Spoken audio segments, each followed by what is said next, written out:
Salut à tous! Nous revoici aujourd'hui pour ce dernier volet de la saga Petit Potiron. Dans les faits, 15 jours se sont écoulés pour permettre le séchage des potirons et il va être temps de passer à la cuisson, puis à la déco. C'est parti!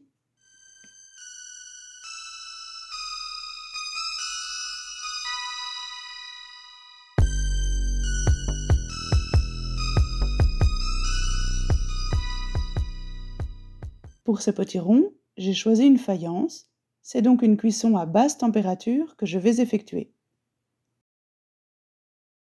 J'enfourne toutes mes créations, je programme mon four et c'est parti!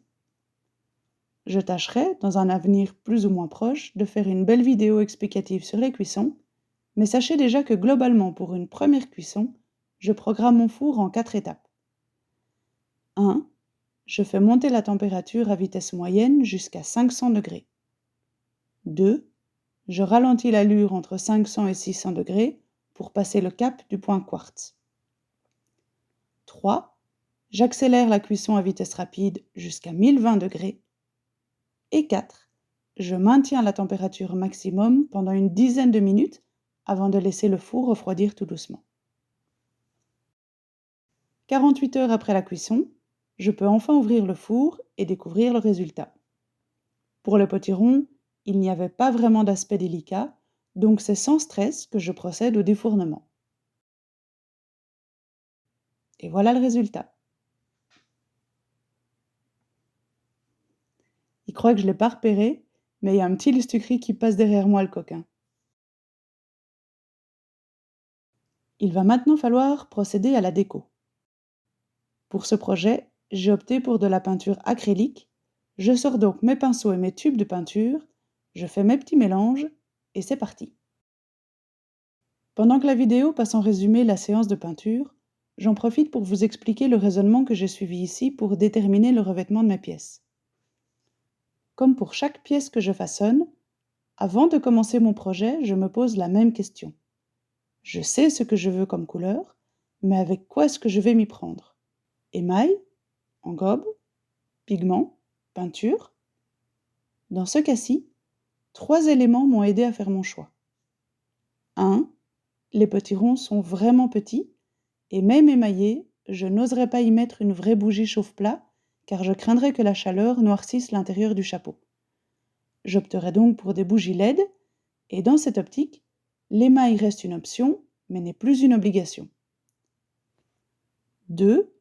Au moment où je tourne cette vidéo, il me reste assez peu de temps jusqu'à Halloween. Trop peu de temps en fait pour émailler assez de pièces pour remplir mon four. Et comme mon fils souhaite vraiment ses potirons pour la fête de cette année, je n'ai d'autre choix que d'opter pour une solution rapide. Je devrais donc me contenter d'une seule cuisson. Ça élimine donc l'émail, mais aussi l'engobe et les pigments, car j'aurais aimé le recouvrir d'une glaçure transparente.